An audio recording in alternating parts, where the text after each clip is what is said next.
ভালোভাবে হাঁটাচলা করার সুযোগ করতে পারতাম না।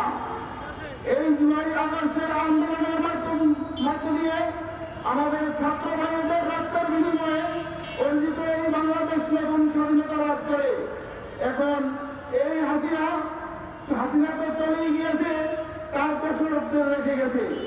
এখন বিভিন্ন জায়গায় এই হাসিনার দোষররা বিভিন্ন অরাজনৈতিক সৃষ্টি করে আমাদের জাতীয়বাদী দল বাংলাদেশ লেবার পার্টির বিভিন্ন নেতাকর্মীদের বিশৃঙ্খলের বদনাম ছড়িয়ে বেড়াচ্ছে। তাই আমি আর বেশি কথা বলতে পারছি না। এই দেশে আর শেখ হাসিনার কোনো জায়গা হবে না। এই দেশে আর শেখ হাসিনা কোনো দিনের জন্য আর ফিরে আসতে পারবে না।